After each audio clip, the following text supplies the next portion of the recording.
with an air temperature of 19 degrees Fahrenheit, one must be wondering, why is the commenting collector heading outdoors to do a video? Great question. Well, the reason is that Drew from Clean Cheap Shots wants us to name 4 players that were born in the same state as me. And he wants us to do it outdoors. But I'm going to do you one better, Card Farmer. I'm going to name 4 players that were born in the same city as me. So the first stop is the historic Rondo neighborhood in St. Paul. I'm at the Oxford Community Center, also known as Jimmy Lee Recreation Center, looking at this cool scoreboard named after former New York Giant Stacey L. Robinson. This community center was significant in Stacey Robinson's development and also of several Hall of Fame athletes, including Dave Winfield, Paul Molitor, and Joe Mauer, who all grew up in St. Paul. It serves as a hub for youth sports and community activities, honoring the legacy of these athletes. First, I'm going to talk about Mr. Dave Winfield. You're looking at Dave Winfield's 1974 Topps baseball card. Dave Winfield was born in 1957 in St. Paul. He graduated St. Paul Central in 1969. Like Paul Molitor, Dave played college baseball at the University of Minnesota Siebert Field for the Golden Gophers. Mr. Winfield was drafted by 4 teams in 3 different sports. The San Diego Padres selected him as a pitcher with the 4th overall pick in the MLB draft. Winfield was also drafted by the Atlanta Hawks in the 5th round of the 1973 NBA draft and by the Utah Stars in the 6th round of the 1973 ABA draft. Though he never played college football, the Minnesota Vikings selected Winfield in the 17th round of the 1973 NFL draft. Obviously, he chose baseball, where he would play for the Padres, the New York Yankees, California Angels, and the Toronto Blue Jays, where he won his first and only World Series, just as Morris and Molitor had also won with the Blue Jays, and the Minnesota Twins, just as Morris, Molitor, and Mauer had, and finished his career with the Cleveland Indians, just as Jack Morris had. Winfield was a 12-time All-Star, a 7-time Gold Glove winner, and a Roberto Clemente Award winner in 1994. Winfield had a .283 career batting average with 3,110 hits, 465 home runs, and 1,833 RBIs. Dave Winfield was inducted into the Baseball Hall of Fame in 2001. And now I'm heading towards another St. Paul neighborhood, less than 10 minutes away, to celebrate 2 Hall of Famers that both went to the same high school. Cretin-Durham Hall High School in St. Paul. Cretin Hall was established in 1871. Durham Hall was established in 1905 for girls in a different location. They merged in 1987 to become the present-day Cretin-Durham Hall High School. Let's talk about Paul Molitor first. You're looking at his Fleer 1981 card that I got personally autographed by Mr. Molitor at a Twins Fest. Paul Molitor, born 1956 in St. Paul, Minnesota, graduated from Cretin High School in 1974. Played college baseball for the University of Minnesota at Siebert Field, where the Gophers still play today. Paul Molitor was selected by the Brewers, where he played most of his career. He also played for the Blue Jays, where he won a World Series championship in 1993, where he was MVP. He ended his career with his hometown Minnesota Twins in 1998. Paul was a 7-time second base All-Star, Manager of the Year in 2017 with the Minnesota Twins.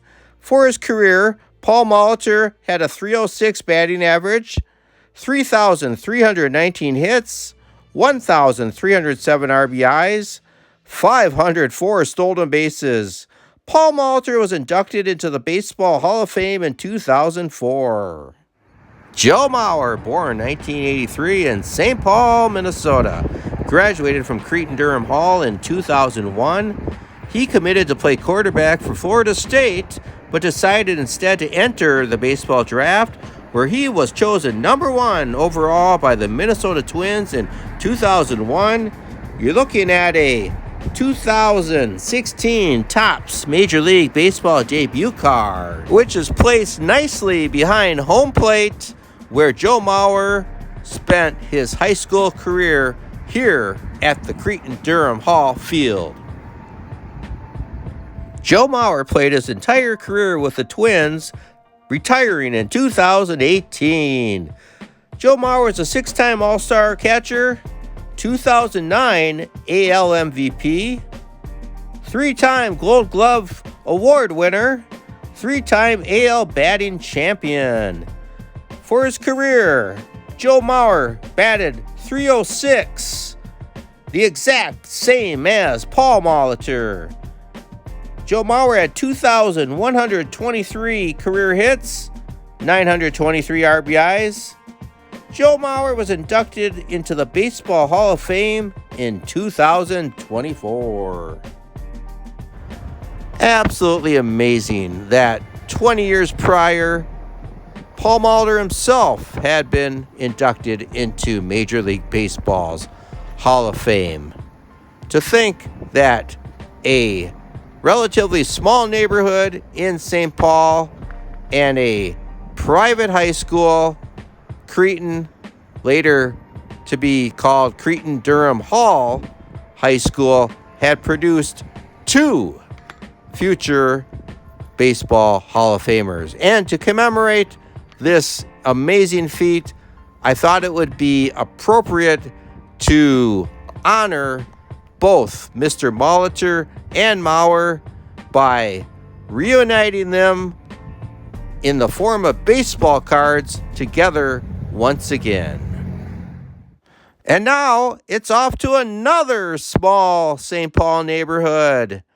Less than 10 minutes away, Highland Park, home of Highland Park High School, where Jack Morris attended.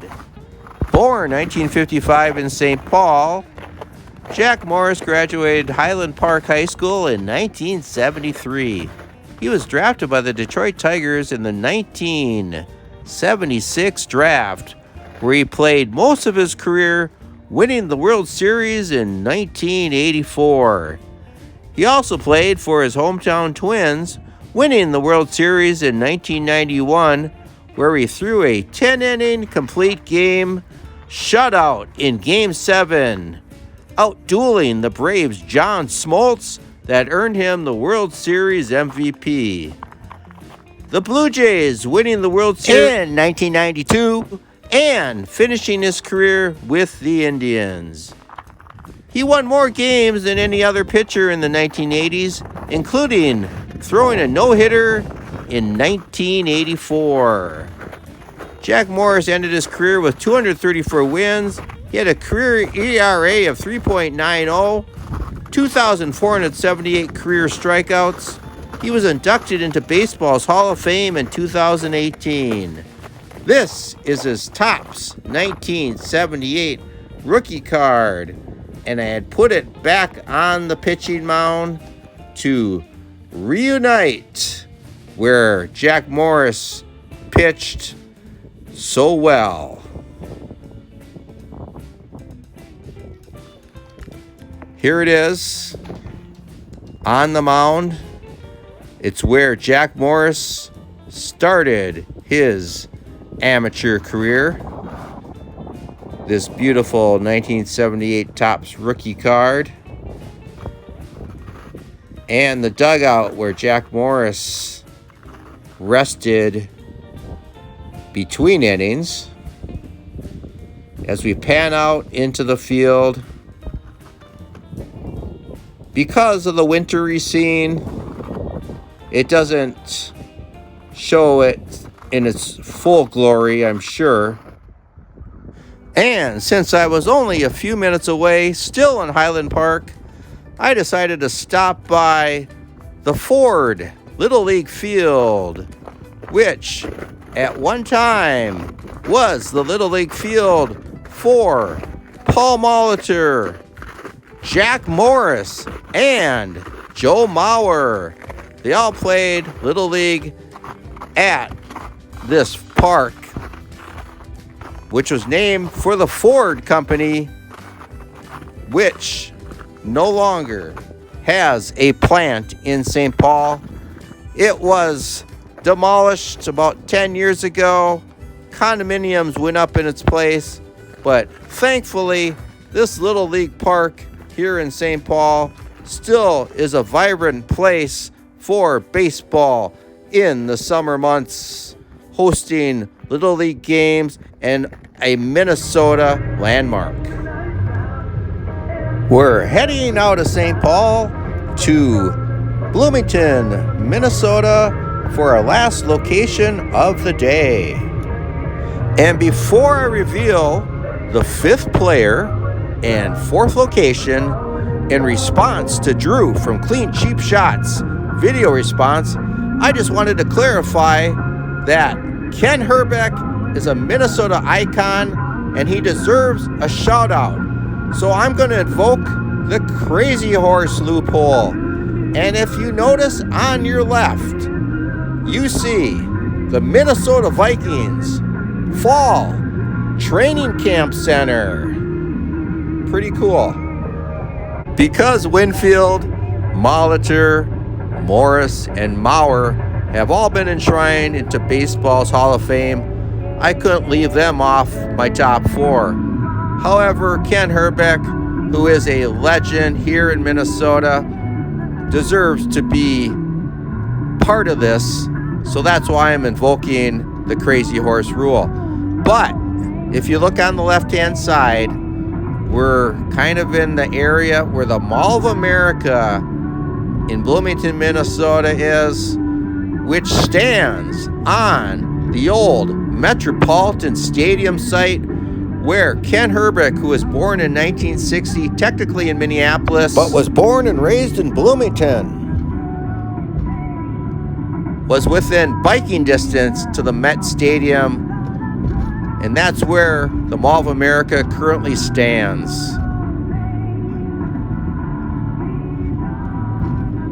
Herbeck's first year in the majors was actually the last year of Metropolitan Stadium 1981, and there's a shot of the Great Wolf Water Park.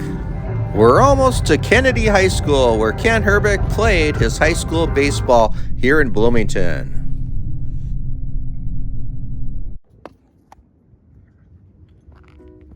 Have arrived to the Red Haddocks Field, which sits next to Bloomington Kennedy High School, where Ken Herbeck graduated in 1978.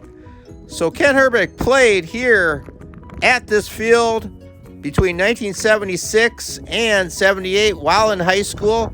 And what I noticed first off the bat was this foul pole from Metropolitan Stadium. Are you kidding me? I didn't know this thing existed still, and let alone knew it was here. What a bonus find. Amazing.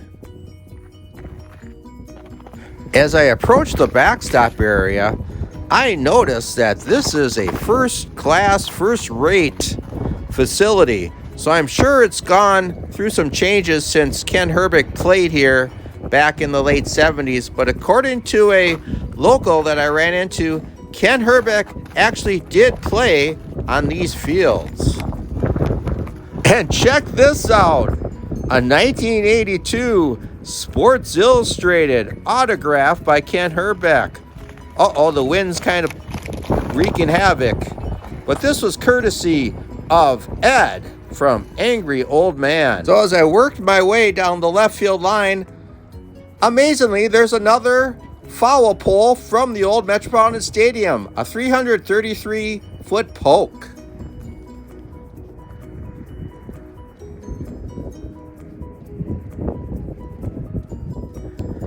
And here's the 1982 Topps Ken Herbeck rookie card, also featuring Tim Launer, who he himself played a key role in the 1987 Twins World Series victory. And there's also Lenny Faedo, who did make it to the majors as well.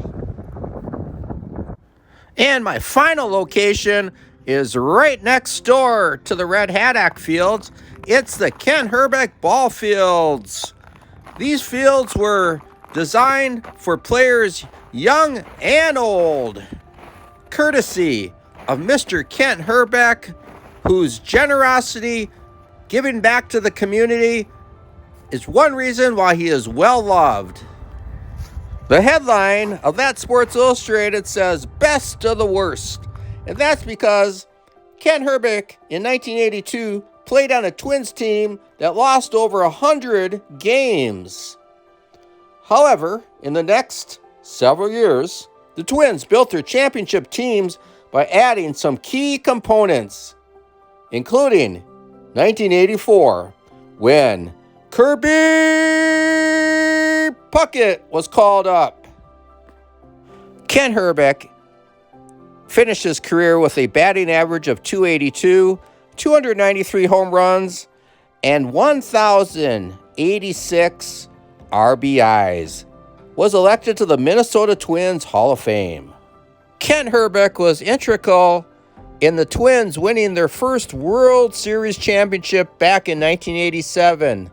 And in 1991, picked off the Atlanta Braves' Ron Gant at a critical juncture. And like Crazy Horse, Ken Herbeck is deserving as well to have his own statue. And lastly, Drew over at Clean Cheap Shots had one final request for our VRs, and that is that we shout out who we thought had the best intro in the community. That's a tough choice. There's a lot of good ones, but I'm gonna have to go with Signs of the Pastime, Hugo. And I'm not gonna play it now. I'll save that for you guys to go over to his channel and see it for yourself. However, I will give you an exclusive behind-the-scenes look at Hugo in action. He does on-scene videos similar to what I attempted to do today, but he's got a heck of a lot nicer weather, so I understand why he does it all the time. You're not going to catch me doing this if I don't have to. And secondly, Hugo is a master at it. He's one of the best. So check him out, and check out Drew at Clean Cheap Shots. And for both of our channels, or for all of our channels, please subscribe, like, and comment. For Drew, Ed, and Hugo, my name is Robert Segedi, also known as the Commenting Collector, and as always, good collecting.